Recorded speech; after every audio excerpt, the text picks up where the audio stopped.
Que la grâce de notre Seigneur Jésus-Christ et l'amour de Dieu le Père et la communion du Saint-Esprit soient avec vous tous. Je vous invite à vous lever pour chanter un premier cantique, le cantique Saint, Saint, Saint.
Qu'est-ce qu'il y a? Ah oui, parce que c'était de mauvaises paroles, la première strophe. C'est pas grave. C'est pas grave, les paroles étaient différentes pour les strophes. Bon, on laisse passer là. Écoutez la parole de Dieu dans la louange. Je vais lire. Non, restez debout, s'il vous plaît. Pardon, on va chanter tout de suite. C'est ma faute, excusez-moi. L'ancien clameur vers Dieu, habitant de toute la terre, psalmodiez à la gloire de son nom. Rendez-lui gloire par la louange. Dites à Dieu que tes actes sont redoutables à cause de la grandeur de la force. Les ennemis se flattent.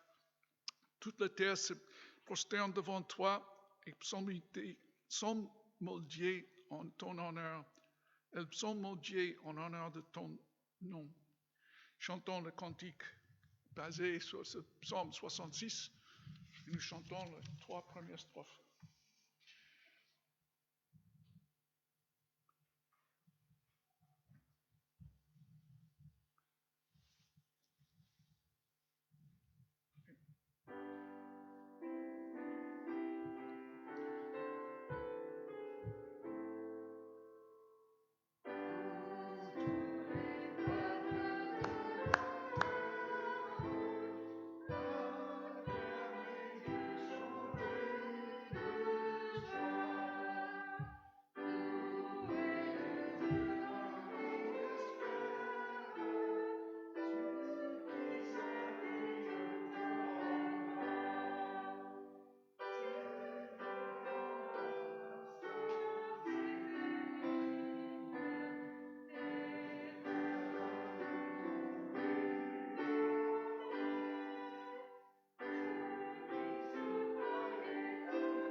reprendre place.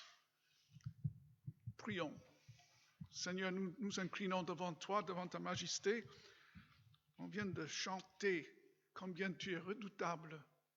On vient de chanter ta gloire, tes louanges. Et on entre dans ce culte parce que, effectivement, ta grâce est là avec nous, à cause de toi, Jésus, présent parmi nous. Nous t'adorons, nous te bénissons. Amen. Écoutez encore la lecture dans le psaume 66 pour nous aider à contempler Dieu. Je lis les versets 5 au 8. Venez et contemplez les œuvres de Dieu. Il est redoutable quand il agite sur les hommes. Il changera la mer en terre sèche. On traversa le fleuve à pied. C'est là que nous sommes réjouis en lui.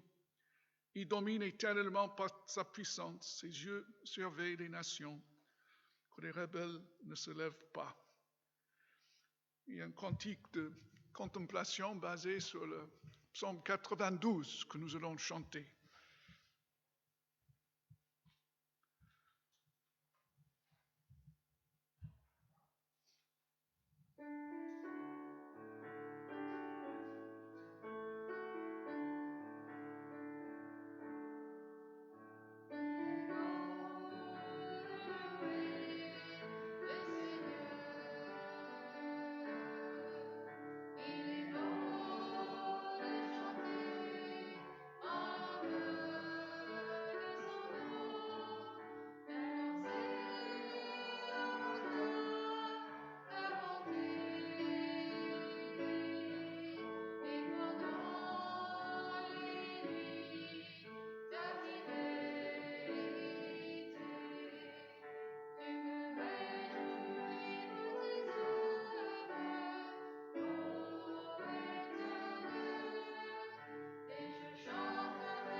Et pour ceux qui souhaitent maintenant, vous pouvez adresser à Dieu pour prier de louange, de contemplation sur les grandes œuvres de Dieu. Et dans un instant, je terminerai ce moment de méditation, contemplation. Prions.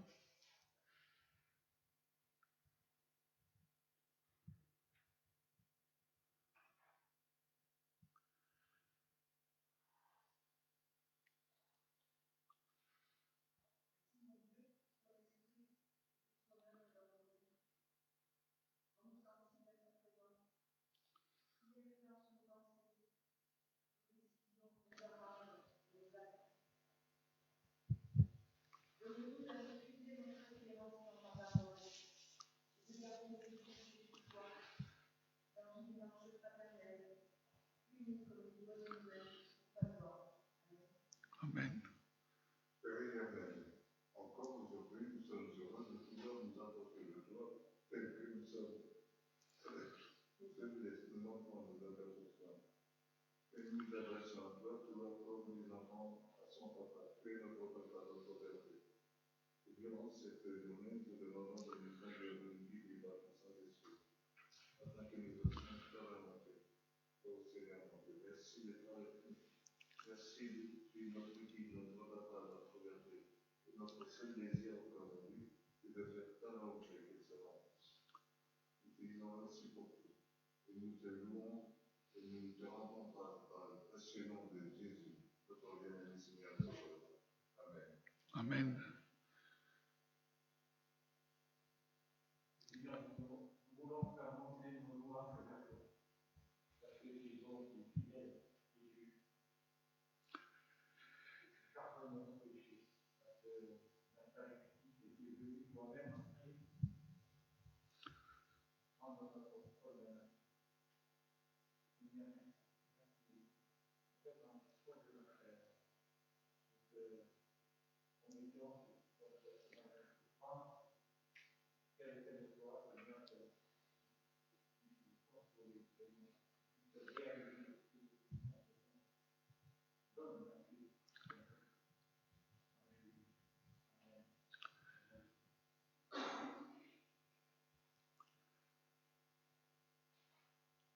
Seigneur, tu es digne de recevoir louange et gloire, parce que tes actes sont redoutables, en effet. Tu as parlé et le monde fut créé. Tu as parlé et la lumière fut. Tu as guidé ton peuple vers la terre promise en les libérant de l'esclavage en Égypte. Et cette image est très forte pour nous. Et ça nous renvoie à toi, Jésus, qui nous a libérés de l'esclavage de nos péchés. Seigneur, nous te bénissons parce que tu règnes éternellement et tu domines éternellement par ta puissance. Et tu es digne de recevoir louange et gloire et honneur. Et nous te louons avec l'assemblée des saints au travers de cette planète aujourd'hui, parce que pendant ce sabbat, à travers la planète, il y a ton peuple partout qui s'incline devant toi pour te louer.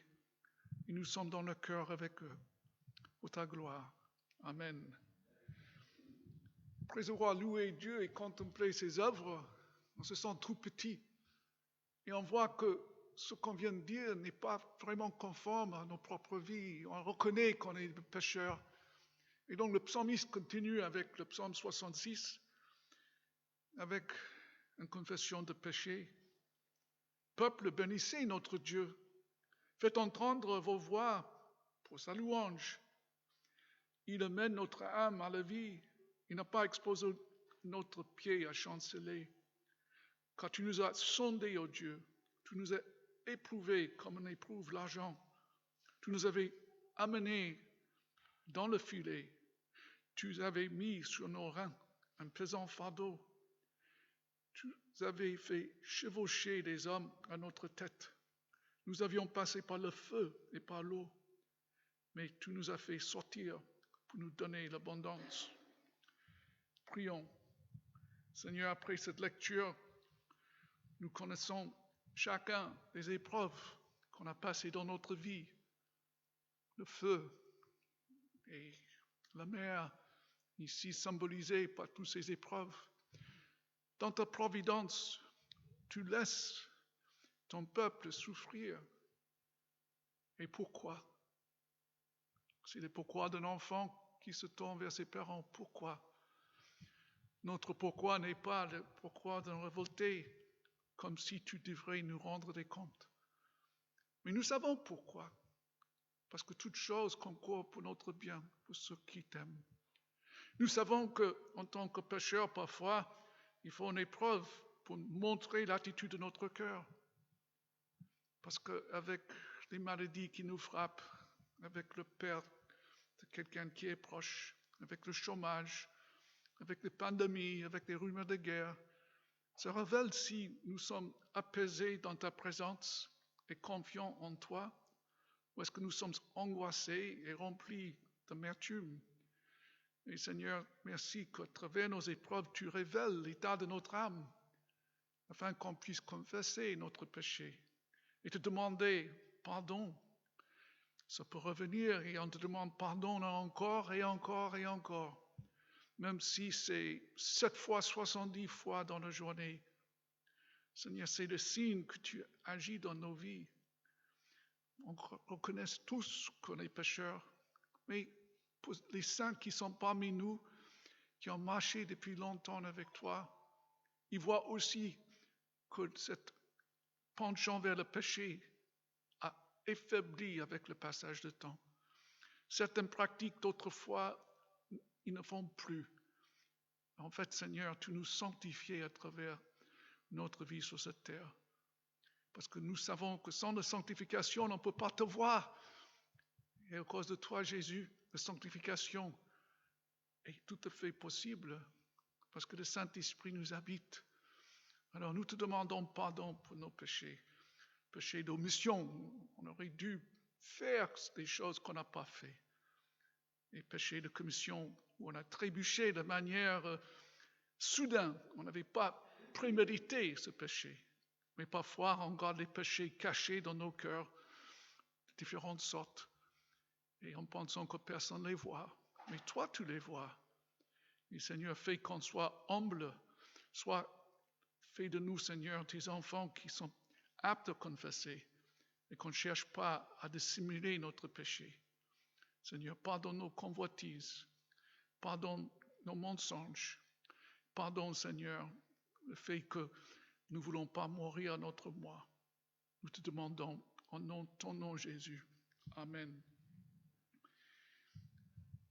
Et voici, le psalmiste continue avec quelques paroles de contrition. Verset 13 à verset 15. J'irai dans la maison avec les holocaustes. Je accomplirai envers toi mes vœux, ce que mes lèvres ont exprimé et que ma bouche a prononcé dans ma détresse. J'offrirai de gras holocaustes, des béliers avec de l'encens. Je sacrifiai de gros bétail avec les boucs. Voilà quelqu'un qui a la contrition, qui s'engage, selon la loi de Moïse, à aller dans le temple avec ses sacrifices. Nous sommes libérés d'entrer dans les temples avec des sacrifices. Parce que l'agneau de Dieu, Jésus-Christ, il se sacrifiait lui-même. Donc la seule chose que nous pouvons faire, c'est entrer dans sa présence avec les mains vides et dire, Seigneur, merci pour ta grâce. Et je te demande pardon. Et avec un cœur brisé, nous chantons maintenant le cantique 250, Mon Dieu, mon Père, écoute-moi.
Amen.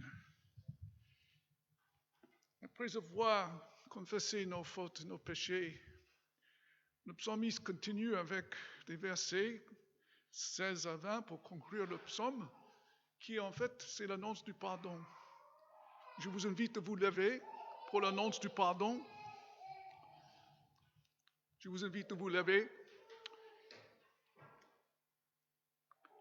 Venez écouter, vous tous qui craignez Dieu, et je raconterai ce qu'il a fait pour mon âme. J'ai crié à lui de ma bouche, et ma langue a pu l'exalter. Si j'avais vu de la fraude dans mon cœur, le Seigneur ne m'aurait pas écouté. Mais en fait, Dieu m'a écouté. Il était attentif à la voix de ma prière. Béni soit Dieu, qui n'a pas écarté ma prière, ni sa bienveillance, loin de moi. Seigneur, nous te louons parce que cette réalité est la nôtre. Tu n'as pas écarté nos prières, tu les as écoutées. Et grâce à ton sang, Jésus, on a reçu le pardon. Tu as tout accompli sur la croix. Il n'y a rien d'autre à ajouter. Et nous te louons, nous te célébrons pour le pardon de nos péchés. Et c'est dans ton nom de Jésus-Christ que j'annonce le pardon pour chacun qui a confessé humblement devant lui ses péchés. Et je vous invite à chanter l'annonce de ce pardon. Venez au Sauveur, qui va être projeté aussi.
Et je vous invite à rester debout pour confesser notre foi, qui sera projetée. C'est le credo des apôtres. Cette confession de foi existe depuis 1800 ans à peu près. Et c'était utilisé pour les gens qui entraient dans l'église autrefois. Et je l'aime beaucoup parce que si vous voulez savoir s'il y a un chrétien devant vous, s'il peut dire ceci et croire dans son cœur, c'est un chrétien. Même s'il y a d'autres pratiques qui ne sont pas les vôtres, d'autres traditions. Confessons Chrétien, que croyez-vous? Je crois en Dieu, le Père Tout-Puissant, Créateur du ciel et de la terre. Je crois en Jésus-Christ, son Fils unique, notre Seigneur, qui a été conçu du Saint-Esprit et qui est né de la Vierge Marie. Il a souffert sous Ponce Pilate, il a été crucifié, il est mort. Il a été enseveli, il est descendu au séjour des morts. Le troisième jour, il est ressuscité des morts. Il est monté au ciel. Il siège à la droite de Dieu, le Père Tout-Puissant. Il viendra de là pour juger les vivants et les morts. Je crois en l'Esprit Saint. Je crois la Sainte Église universelle, la communion des saints, la rémission des péchés, la résurrection de la chair et la vie éternelle. Amen. Et nous enchaînons avec un autre cantique, Gloire à Dieu notre Créateur.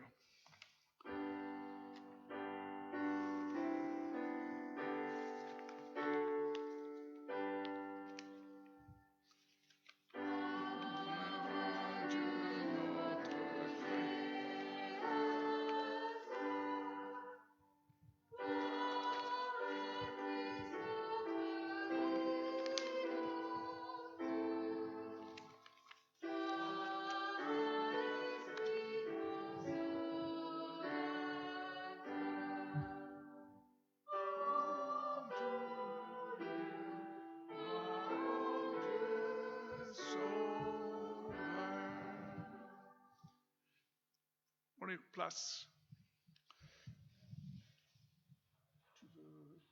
Qu'est-ce qu'on fait là? C'est une prédication là. D'accord. Okay.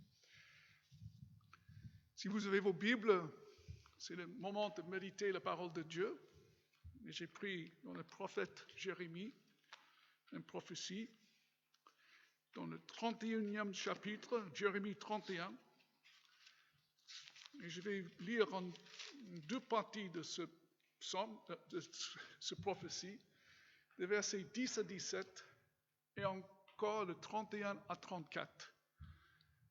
Jérémie 31, 10 à 17. Nation, écoutez la parole de l'Éternel et publiez-la dans les îles lointaines. Dites, celui qui a dispersé Israël le ressemblera et il le gardera comme un berger son troupeau. Car l'Éternel libère Jacob, il le rachète de la main d'un plus fort que lui. Ils viendront, se triompheront sur les hauteurs de Sion. Ils afflueront vers les biens de l'Éternel, le blé, le vin nouveau, l'huile, le petit et le gros bétail. Leur âme sera comme un jardin arrosé, et ils ne prouveront plus de panique. Alors la Vierge réjouira à la danse, les jeunes hommes et les vieillards également. Je changerai leur deuil en gaieté, et je les consolerai, et je réjouirai après leurs tourments. Je ressaisirai de graisse la personne des sacrificateurs, et mon peuple se ressaisira de mes biens. C'est l'oracle de Dieu. Et un peu plus loin, versets 31 à 34. Voici que les jours viennent, oracle de l'Éternel, où je conclurai avec les maisons d'Israël et les maisons de Juda une alliance nouvelle. Non comme l'alliance que j'ai conclue avec leur père, le jour où je les ai saisis par la main pour les faire sortir du pays d'Égypte, alliance qu'ils ont rompue, quiconque je sois leur maître, quoique je sois leur maître, merci, oracle de l'Éternel. Me voici l'alliance que je conclurai avec les maisons d'Israël. Après ces jours-là, oracle de l'Éternel, je mettrai ma loi au-dedans d'eux, j'écrirai sur leur cœur, je serai leur Dieu, et ils seront mon peuple. Celui-ci n'enseignera plus son prochain, ni celui-là son frère, en disant, connaissez l'Éternel. Car tous me connaîtront, depuis le plus petit entre jusqu'au plus grand. oracle de l'Éternel, car je pardonnerai leurs fautes et je ne me souviendrai plus de leurs péchés.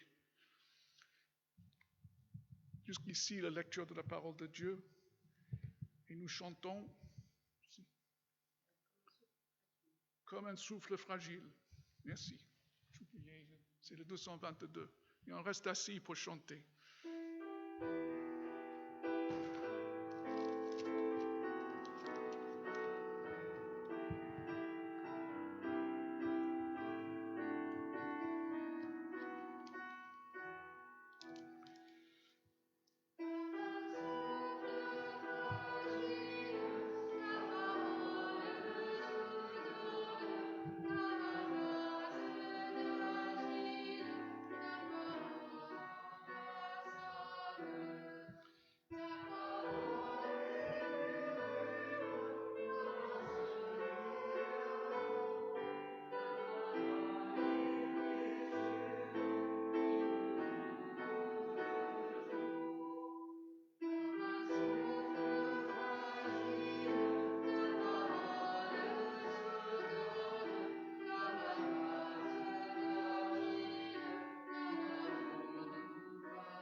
Je vous invite les enfants à venir avec Catherine et on va prier pour eux.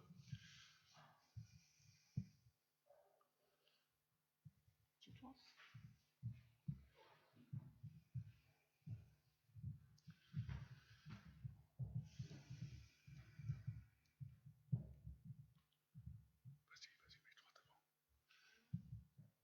Il nous manque un petit là, une petite.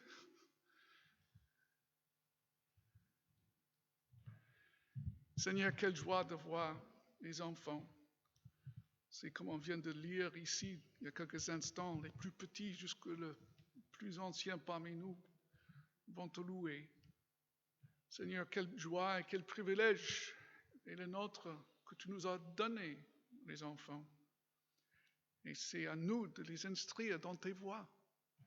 Seigneur, sois avec ceux et celles qui vont les instruire maintenant, afin que ta parole soit enracinée dans leur cœur et qu'ils grandissent en te connaissant toujours davantage pour ta gloire et leur salut. Amen.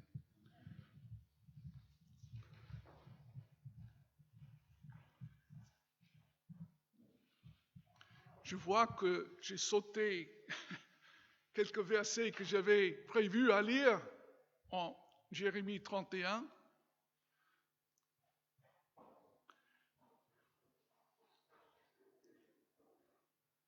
Je vais attendre l'instant que les enfants descendent.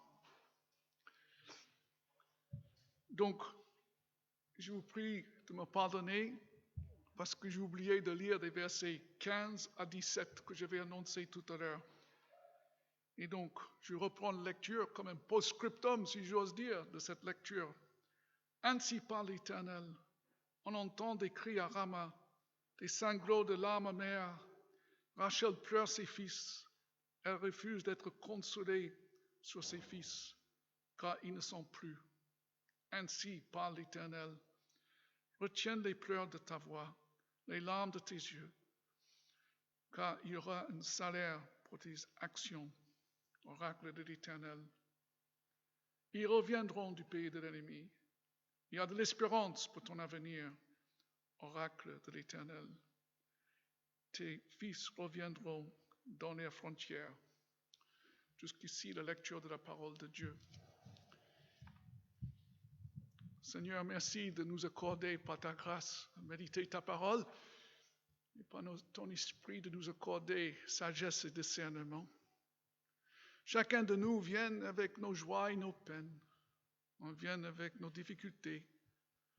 On vient ici avec nos reconnaissances.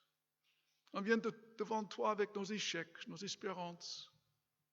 Mais c'est toi, Seigneur, notre espérance. Rien ne peut nous séparer de ton amour. Accorde-nous maintenant par ton esprit à comprendre quelle est ta volonté pour nous aujourd'hui.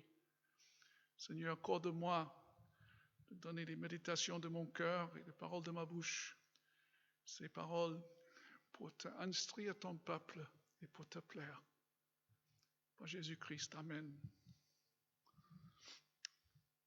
Dans le psaume 31, dans la prophétie de Jérémie, chapitre 31, c'est une prophétie au moment où Israël était dispersé en exil. Je viens de lire, on entend des cris à Rama.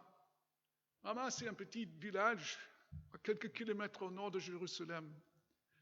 Et c'était le point où les exilés vont se réunir sous la contrainte de l'Empire babylonien, ensuite pour être dispersés. Ils passent par Rama. Et Rama, on connaît déjà parce que c'est là, vous pouvez le lire en Genèse 35, où Rachel, en donnant naissance à son fils, elle est morte, fils Benjamin. Et donc, elle est morte là à Rama. Et plus loin dans le Nouveau Testament, en Matthieu 2, quand Hérode a massacré les enfants en espérant tuer Jésus, Matthieu cite ces versets 15 en disant on entend des pleurs de Rachel de nouveau à Rama. Donc Rama figure de manière significative dans la parole de Dieu. Et j'y reviendrai après pour expliquer davantage. À travers le monde aujourd'hui, on voit que le monde est très fragmenté, très divisé. Il y a beaucoup de divisions, beaucoup d'incertitudes, beaucoup d'idées qui circulent, qui sont difficiles à saisir. Est-ce que le vaccin est sûr ou non? Est-ce que je risque ceci ou cela? Qu'est-ce qu'on va faire quand on voit ceci et cela? Et le peuple de Dieu n'est pas indemne de ces types de questionnements. Mais ce n'est pas la première fois dans l'histoire de l'humanité, il n'y avait pas un consensus sur les croyances. Nos identités sont forgées par nos cultures dans lesquelles nous sommes nés, où on a été élevés. Et l'Église est là pour nous donner une autre culture, mais on vient avec nos idées préconçues et on reste parfois divisé dans nos capacités à confesser, dans des doctrines qui sont chères à certains, mais pas pour d'autres. Et donc il y a cette fragmentation même dans l'Église. Il y a deux personnes qui ont marqué l'histoire. Un philosophe, Martin Heidegger, qui était un peu l'auteur de phénoménologie. Et cette idée-là, quand Martin Heidegger a eu les influences, il était quelqu'un qui était assez d'accord avec les fascistes à son époque. Et donc c'est quelqu'un qui n'était pas du tout aimable pour nous, les chrétiens qui ne supportent pas les fascistes. Il y avait un autre homme aussi qui était l'autre extrême, Karl Marx, qui était un communiste et fondateur des idées communistes. Et personnellement, j'ai beaucoup de mal avec le communisme et le dictat qu'on voit en Chine et envoyé avec Staline et toutes les souffrances. Et parfois, on était trop naïfs. Il y avait des gens qui aimaient bien les communistes. Ils étaient myopes ou aveugles aux atrocités de Staline en Ukraine, etc. Les deux extrêmes, mais il y avait quelque chose en commun entre Heidegger et Marx, bien qu'ils soient très différents dans leur idéologie et philosophiquement parlant. Ils voyaient les souffrances de l'être humain. Ils voyaient que les êtres humains étaient aliénés et pas bien dans leur peau ici sur cette terre. Une autre manière d'exprimer l'aliénation de l'humanité, c'est de dire on est exilé. Et nous, les chrétiens, nous savons que depuis Adam et Ève, on est exilé, on n'est plus dans le jardin d'Éden. On a été repoussés à cause de nos fautes en notre père Adam. Israël ici est exilé. Et quand nous sommes exilés, quel est notre désir? Entrer chez nous. Nous qui avons voyagé pour notre travail et on est loin de notre foyer, quel est notre seul désir? Terminer notre mission et entrer. Les soldats qui partent en guerre, quel était le désir? Entrer chez eux. Et cette notion d'être exilé, on peut le vivre à différents niveaux. Aujourd'hui encore, on voit des chrétiens qui sont persécutés. On voit même des peuples non chrétiens qui sont massacrés. Par exemple, les Peuls en Afrique, ils attaquent d'autres groupes indigènes pour s'emparer de leur pâturage, parce qu'ils ont fait ça depuis la nuit du temps. Et quand la sécheresse arrive, ils déplacent leur bétail. Et si un village, ils vont vous massacrer pour s'en prendre de vos récoltes, pour nourrir leur bétail. On le voit partout dans le monde, cette notion d'être exilé. Les prophètes annonçaient, pas que Jérémie, Ésaïe, Ézéchiel, les grands prophètes, qu'un jour Dieu va faire revenir son peuple d'exil. Et ici, on lit un prophétie qu'un jour le peuple de Dieu va revenir.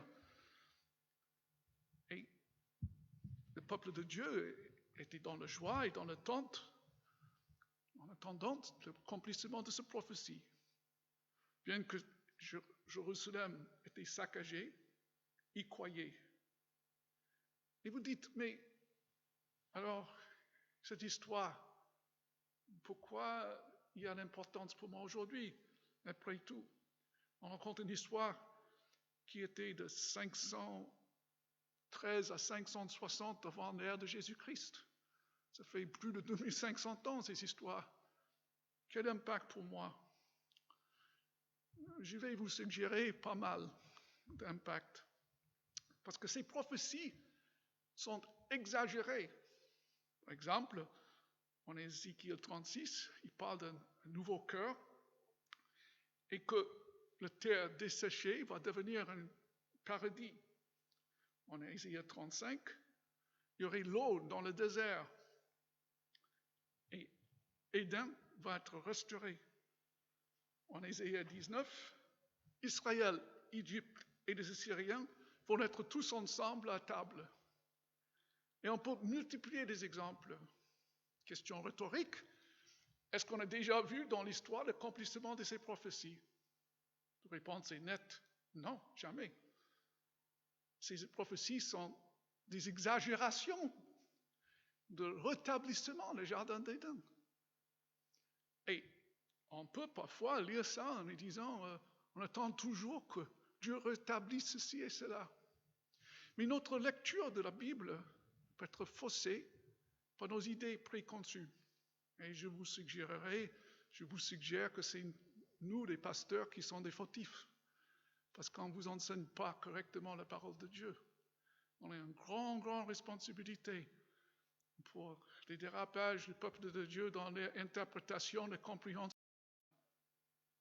Et on voit bien que chacun qui lit ces prophéties d'élaborer des bénédictions qui vont tomber.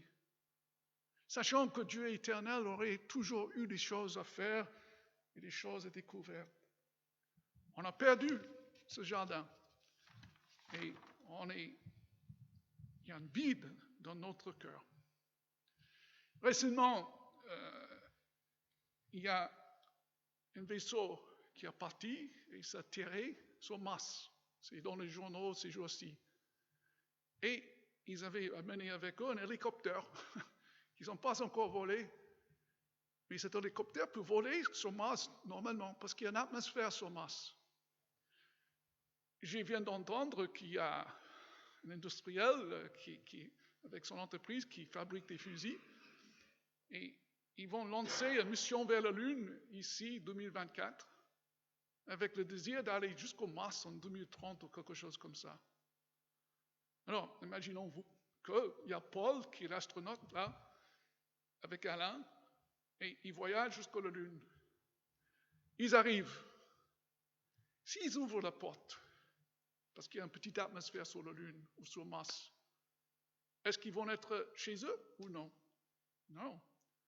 Leurs corps vont être aliénés parce qu'il n'y a pas assez d'oxygène pour que leur vie puisse continuer. Alors ils vont mourir s'ils ouvrent la porte. Donc ils ont besoin d'une protection, etc. Supposons qu'ils sont sur la planète Mars et ils sont là.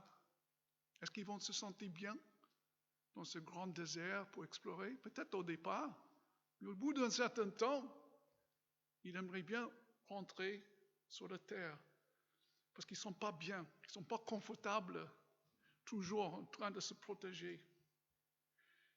Et cette aliénation sur la planète Mars, pour nos deux astronautes, c'est pas simplement un manque d'être sur la Terre, c'est le manque d'être en contact avec ceux qu'ils aiment, c'est le manque de faire des exercices, des activités intellectuelles et spirituelles. Il y a une isolation sur la planète Mars qui va être nuisible à leur santé, sans parler des rayons cosmiques, etc., qui sans doute vont les tuer. Mais ça, c'est une autre histoire. Alors, on est aliéné et on va rentrer. Genèse 3, Dieu est chassé Adam et Ève du jardin. Mais il a fait une promesse. Revenons à nos deux astronautes. Ils font décoller leur vaisseau spatial et au bout de, 18 mois de voyage, ils rentrent sur la planète Terre. Ils sont rentrés chez eux. Mais est-ce qu'ils sont vraiment chez eux? Non, pas vraiment. Parce qu'ici sur la Terre, on est toujours aliénés. Bon, ils ne vont pas mourir comme s'ils respiraient l'atmosphère de Mars, presque instantanément, mais ils sont destinés à mourir de toute façon. Dans le cycle des films, il y avait des films de Walt Disney, je crois, qui parlaient de le cycle de la vie. Je ne me souviens plus le nom de ces films. C'était très célèbre avec des lions, etc. Et c'était chanté. Bon, excusez-moi, j'avais mis ça dans mes notes, mais je ne me rappelle pas le nom de ce film. Il parlait du cycle de la vie. Alors, quel est le cycle de la vie? On vit, on meurt, on est enterré, notre corps se dégrade, on devient de la poussière, et en fait, on devient des engrains pour les plantes qui poussent. Les plantes sont mangées par les animaux. Nous mangeons les animaux. Ensuite, on meurt, et le cycle de la vie. En fait, on est destiné à être engrains. Les engrains, notre corps va dégrader. C'est pas très gai, ça. C'est pas très réjouissant. Et on dit, comment se fait-il que ça, c'est mon destin? C'est le destin de chacun parmi nous. Tout cela sont des signes que le psaume 90 capte pour nous. Je vais lire les 6 premiers versets dans le psaume 90 pour vous illustrer ces propos un peu. Seigneur, tu étais pour nous un refuge de génération en génération, avant que les montagnes soient nées et que tu aies donné un commencement à la terre et au monde. D'éternité en éternité, tu es Dieu. Tu as fait retourner l'homme à la poussière et tu dis, fils d'Adam, retournez, comme 1000 ans à tes yeux, comme le jour d'hier quand il passe, et comme une veille de la nuit. Tu les emportes, ils sont comme un instant de sommeil. Oui, le matin passe comme l'herbe. Elle fleurit le matin et elle passe. On le coupe le soir et elle sèche. Voilà le destin de nous les êtres humains. Une vie très brève. J'aime bien cette métaphore que 1000 ans, c'est comme un jour pour le Seigneur. Hier, on était dans un culte de reconnaissance de mémoire d'une dame qui vient de décéder à l'église d'Allo. Et là, sur le rang avant, c'était un homme de 97 ans. Et donc, je regardais Yves dans les yeux, j'ai dit, Yves, tu sais, bibliquement, c'est même pas 2,4 heures. Parce que 1000 ans, c'est comme un jour pour le Seigneur, donc 100 ans, c'est 2,4 heures, et tu n'es pas encore 100 ans, tu n'as que 97. Alors, la vie passe comme ça. Et nous ne pouvons pas imaginer ça. Mais on va retourner dans le tombe, et nos corps vont devenir poussière. Mais Jésus a vaincu la mort, et on va être ressuscité. Et ce germe qui est notre corps va se ressusciter, un corps glorieux. Et on ne peut pas imaginer. Mais nous savons que la parole de Dieu dit vrai.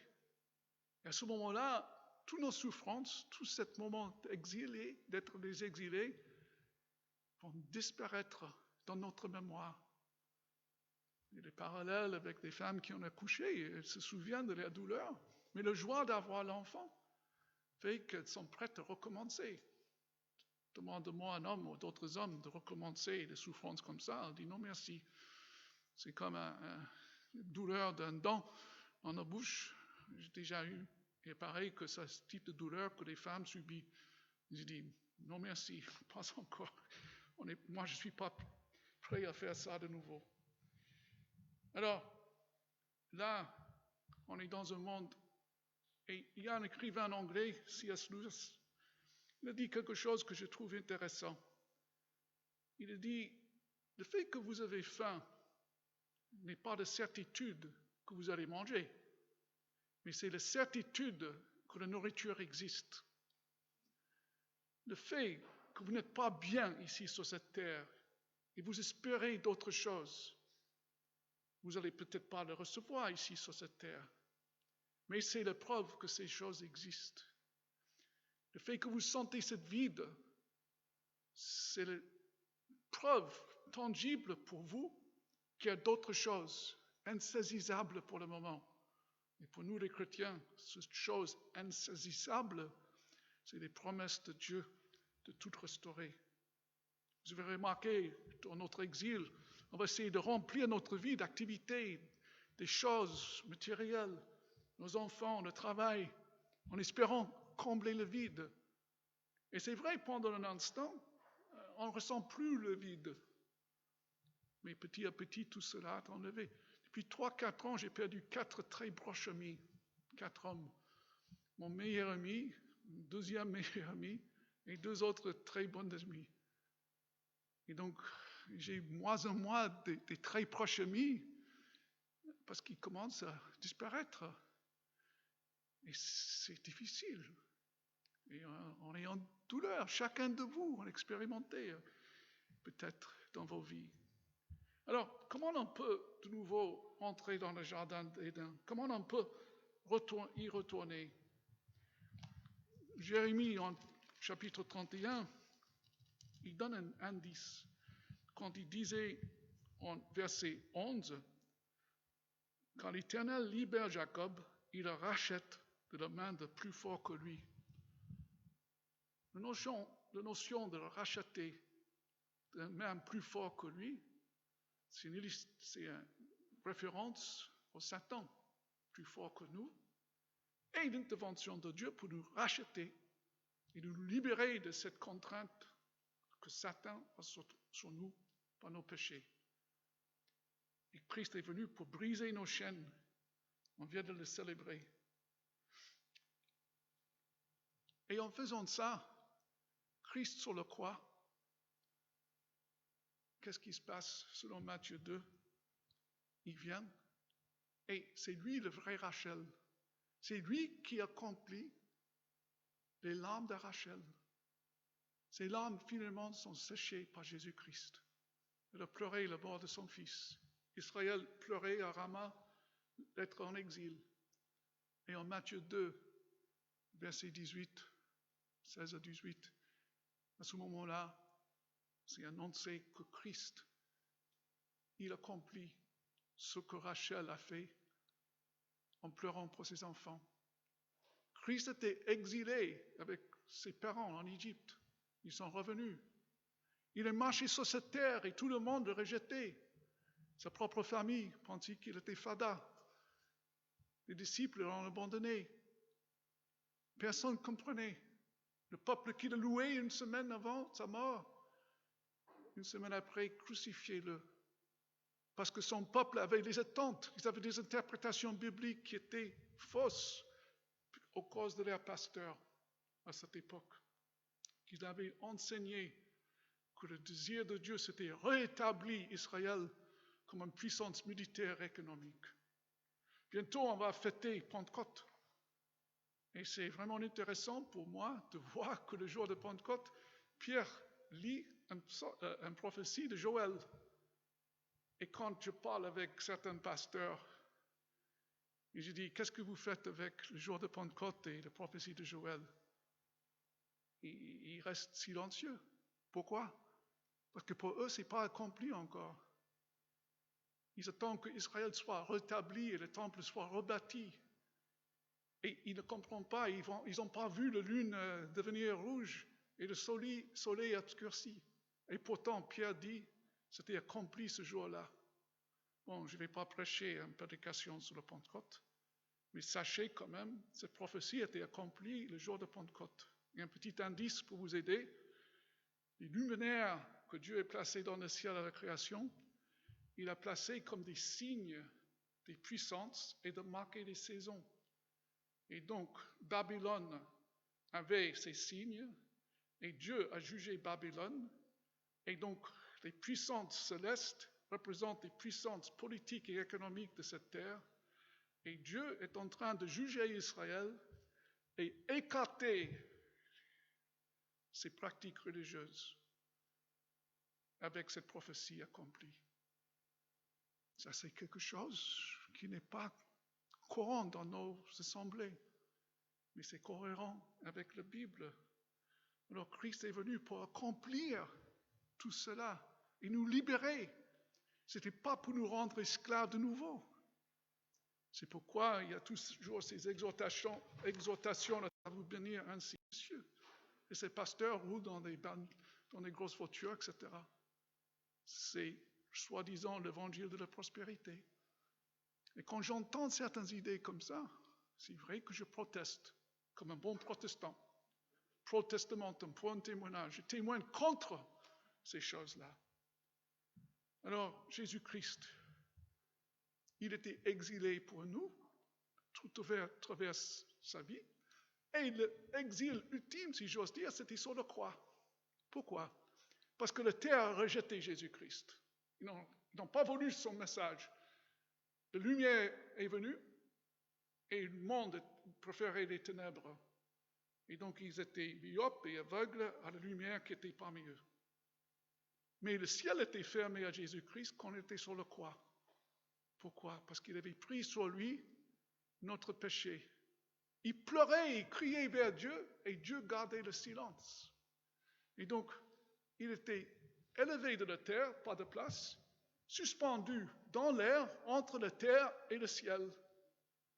Et le fait qu'il soit suspendu entre la terre et le ciel, c'est parce qu'il n'y avait pas de place pour lui sur cette terre. Il était complètement exilé.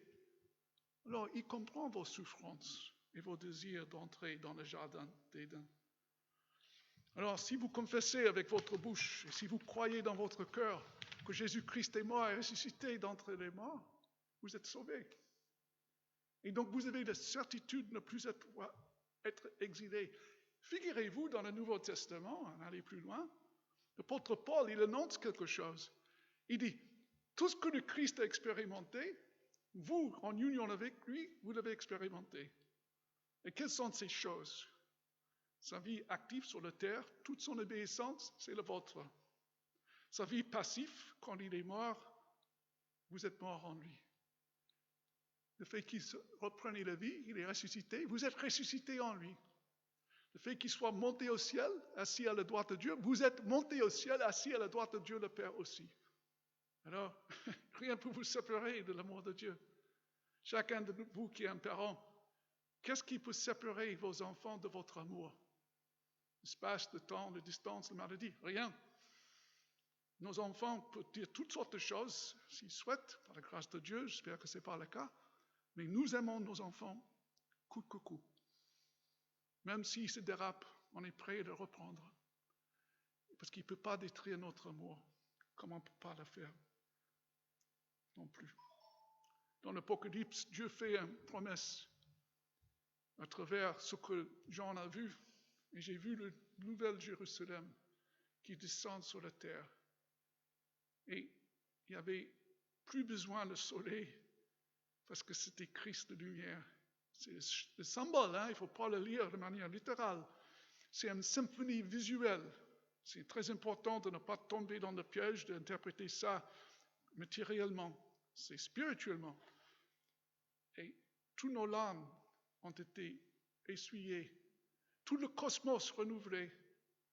Dieu parmi nous. On est rentré fidèlement chez nous. Que le Seigneur vous bénisse dans votre compréhension de ces prophéties en attendant le jour glorieux de son retour. Amen.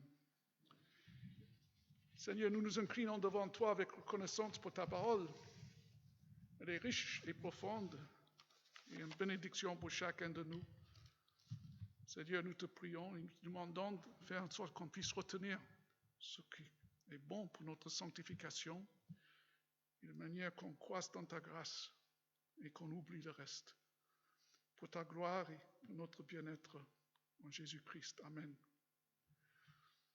Après avoir entendu la parole de Dieu, nous allons dans un instant passer à la table de Sainte Seine.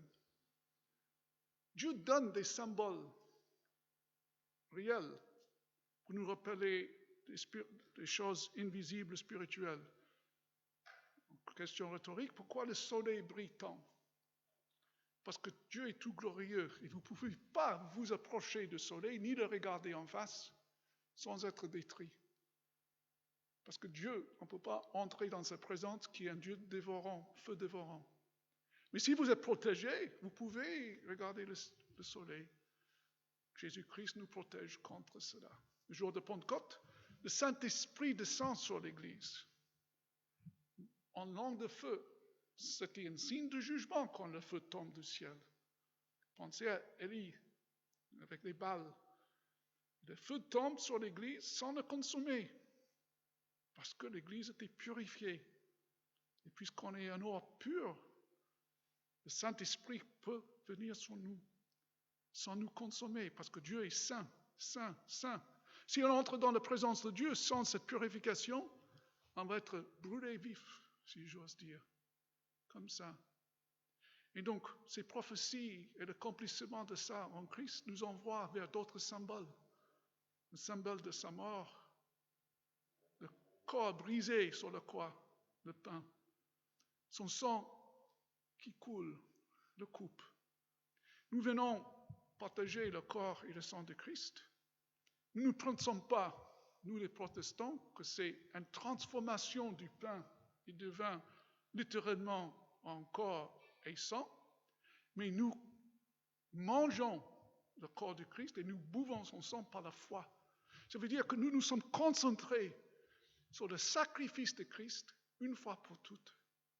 Et donc on vient avec cet esprit humble et on renouvelle notre point focal qui est le Christ, mort et ressuscité.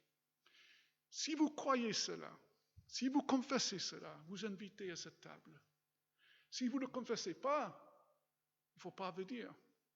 Parce que ce repas est réservé pour ceux qui confessent. C'est quoi? Bon, personne n'est capable de juger vos cœurs. Par contre, si vous pensez que vous n'êtes pas digne de ça, venez vite. Venez vite. Parce que personne n'est digne. Mais si vous confessez que Christ est mort et ressuscité, il vous invite à venir. Donc, comme d'habitude, on forme un petit cercle autour de cette... Oh non, pas avec le Covid. Vous restez sur place. Pardon, et Alain va m'aider à distribuer le pain et le vin. Alain, tu viens?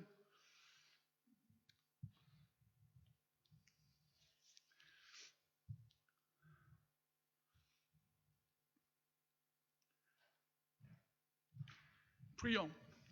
Seigneur, nous nous inclinons devant toi de nouveau. Et dans un instant, nous allons partager le pain et le vin qui représentent ton corps. mutilé, brisé, et le sang qui a coulé. La vie est dans le sang, Seigneur. Nous savons cela. Et ton sang avait cette valeur infinie parce que tu es Dieu. Et tu as pu mourir parce que tu es un homme. Tu es pleinement Dieu et pleinement homme dans une seule personne. Une seule fois dans l'histoire et la dernière fois dans l'histoire. Et tu es digne de recevoir louange. Fais en sorte, Seigneur, que chacun de nous puisse venir dans l'espérance d'être réétabli dans le jardin d'Éden avec ton retour et de venir devant toi dans l'humilité de savoir qu'on est des pécheurs qui ont toujours besoin de ta grâce. Amen.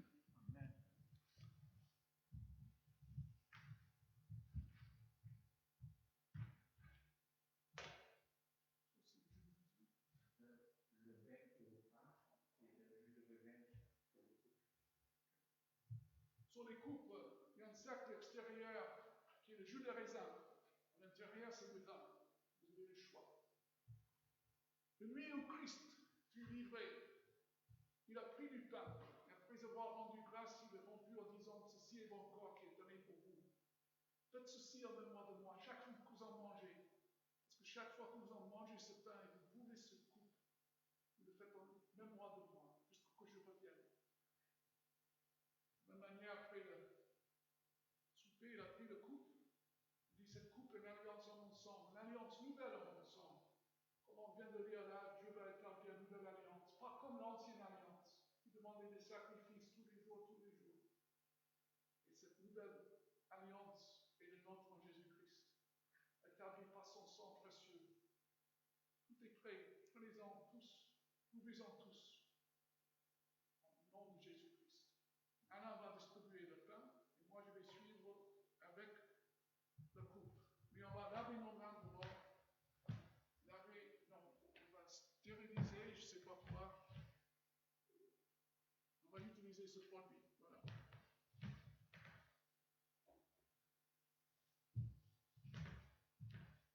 Et quel est votre usage? Est-ce qu'on attend de manger le pain ensemble? Ok. Pardon.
Prenez, mangeons tous.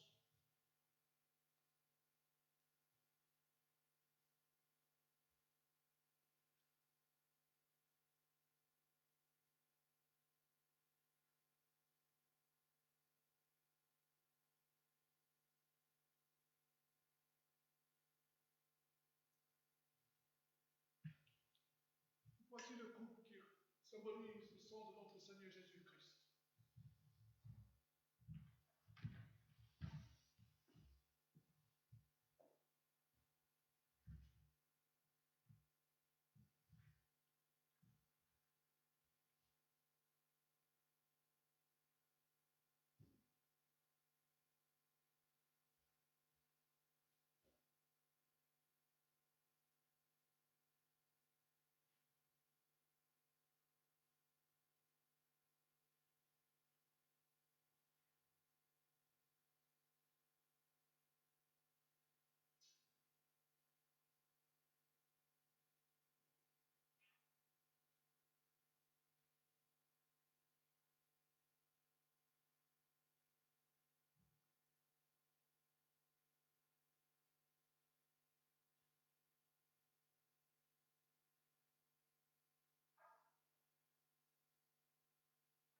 Lisons tous.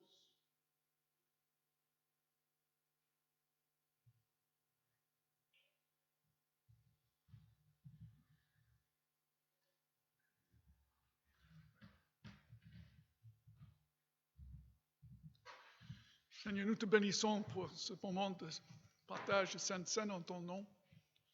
Merci que tu as tout accompli. On avait la capacité à manger et boire en mémoire de toi. Alléluia, Amen. Vous pouvez reprendre place.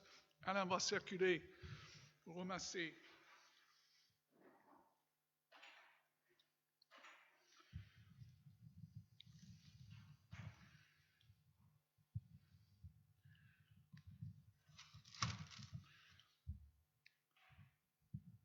Après avoir loué le Seigneur, après avoir annoncé le pardon de nos péchés, après avoir contemplé et médité sa parole, après avoir célébré, partagé la Sainte Seine, dans quelques instants, le Seigneur va nous envoyer dans le monde, d'être ses témoins, lumière du monde que vous êtes. Christ en vous, l'espérance de la gloire. Et avant ça, nous devons prendre l'offrande, le collecte. Moi, il y a deux manières de concevoir cela. Il y a des églises où on fait ça au début du culte, parce que c'est une partie où on montre notre consécration. Et moi, je l'aime bien à la fin du culte. La fin du culte, pourquoi? Comme un signe de notre reconnaissance. Les deux sont possibles, donc je ne sais pas qui va passer parmi vous. J'ai l'impression que c'est Paul. Alors, voici un temps de l'offrande.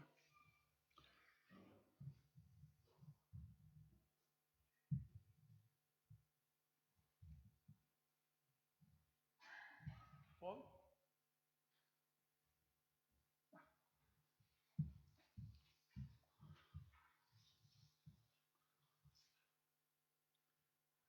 Puisque Catherine est en bas, on ne va pas chanter actuellement.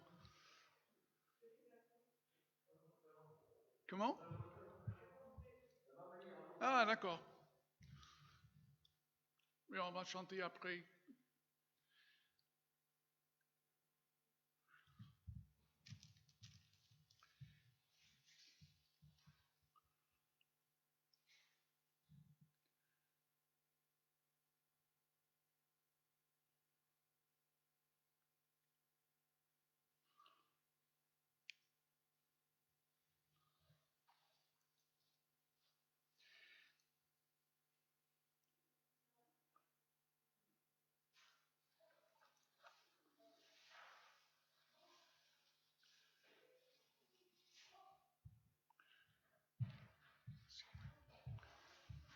Seigneur, nous te bénissons pour cette offrande, cet argent qui t'appartiennent et que tu nous as accordé d'être des bons gestionnaires. Et maintenant, tes fidèles ont contribué pour la vie de l'Église. Nous te prions pour le conseil qui a la charge d'être des bons gestionnaires. Sois glorifié, Seigneur, et fais en sorte qu'on n'oublie jamais d'être généreux comme toi tu es généreux avec nous. Amen. Alors, c'est maintenant des annonces de l'Église. Alors, est-ce qu'il y a quelqu'un pour faire des annonces?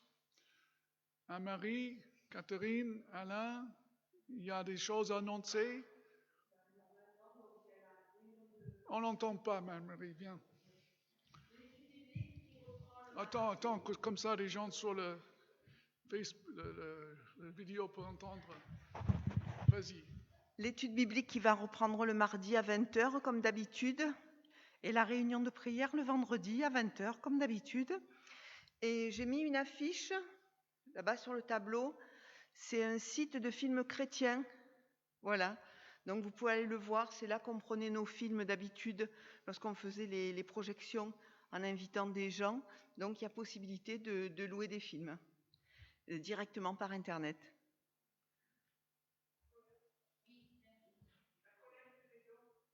Oui. Ici, Anne-Marie, vas-y. Ndalé, tu parles de la collecte des dons pour les étudiants? Voilà. Oui, donc à la fin tout ce ce sera terminé, merci de porter tous vos dons pour les étudiants. qu'on va remettre dans la voiture de Catherine et qui va les porter cet après-midi, je crois. Voilà. Je voudrais rajouter que vous pouvez prier,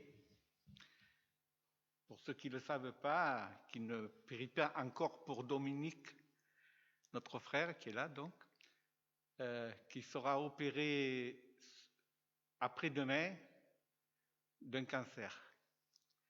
Alors, vraiment, prions pour lui, pour sa famille et tous, et pour le chirurgien aussi, afin que tout se passe selon la volonté de Dieu, mais dans sa grâce et dans son amour.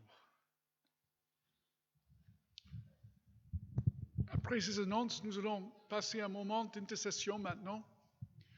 Moi, je vais commencer et terminer. Et entre-temps, vous pouvez intercéder pour les sujets divers, comme par exemple Dominique, pour le collecte pour les étudiants et d'autres sujets. Seigneur, nous nous inclinons devant toi et nous te remercions que par ta parole, notre foi a été fortifiée ainsi que par la Sainte Seine. Et dans un instant, tu nous charges d'être les témoins dans ce monde et repartir. Mais avant ça, nous voulons s'incliner ensemble pour intercéder. Accorde-nous par ton esprit un esprit d'intercession. Amen.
était venu pour nous pardonner, pour nous donner une vie nouvelle en toi, pour nous préparer notre place à tes côtés. Il y a même cette qui est là, et qui nous donne ta paix, même dans les moments difficiles de nos vies. Qui donne ça. Faisons un appel spécial pour notre frère Dominique, qui bénisse vraiment, que tu lui donnes un ta paix, que tu bénisses le chirurgien, vraiment, Seigneur, après que, voilà, tu rétablisses pleinement ta gloire en Christ. Amen.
Amen.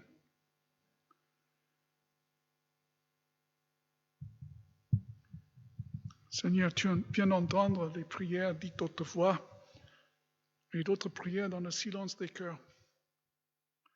Notre frère Dominique, qui doit faire face à cette intervention chirurgicale, comme pour chacun de nous, il y a une appréhension. Mais c'est pourquoi nous te prions afin que ta paix inonde son cœur et le joie qui surpasse les circonstances. Nous te prions pour les chirurgiens, les aides-soignants, les médecins qui vont le soigner, afin qu'ils ont des gestes justes et que la période post-opératoire, de récupération, soit accompagnée par tes mains de bénédiction. Sois aussi avec ses proches, parce qu'eux aussi sont dans l'appréhension. Seigneur, merci aussi de bénir la faculté Jean Calvin, qui forme des futurs serviteurs. Te prions toujours afin que tu sollicites davantage des vocations. Et puisque tu nous as ordonné de prier, afin que tu envoies les ouvriers dans les champs prêts pour la récolte, nous te demandons d'envoyer des ouvriers, Seigneur, dans le monde entier.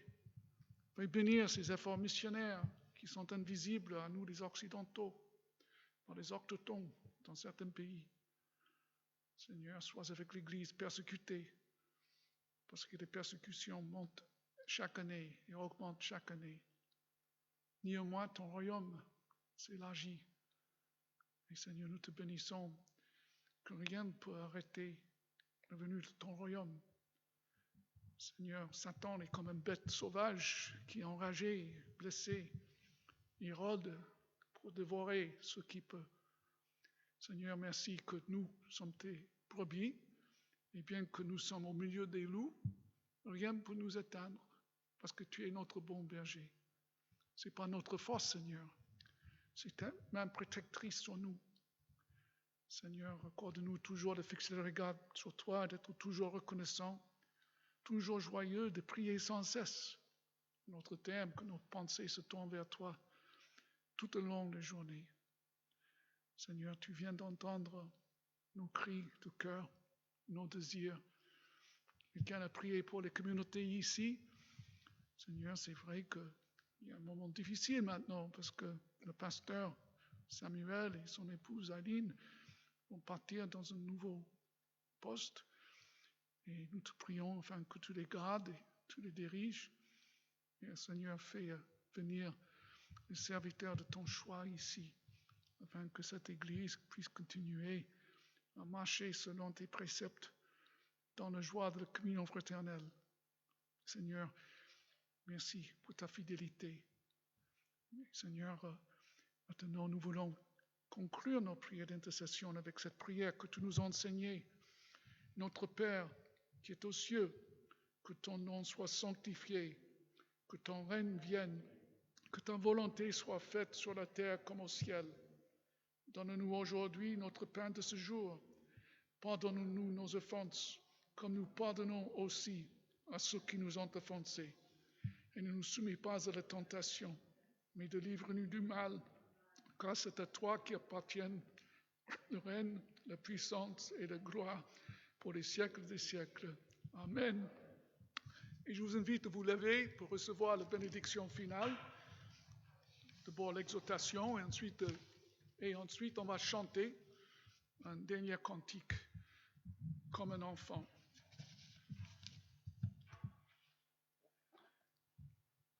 Soyez bons les uns envers les autres, compatissants.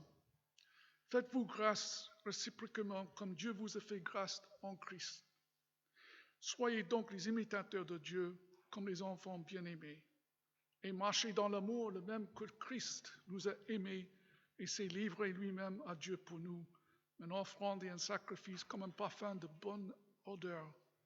Vous recevez la bénédiction du Seigneur.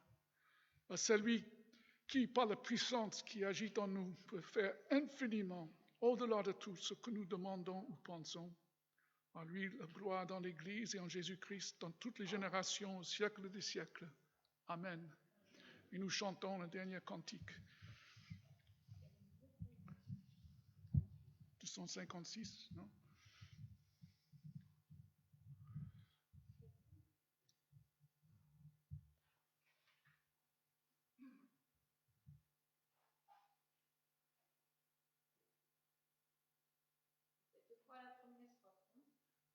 Deux fois la première strophe, voilà.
Bon dimanche.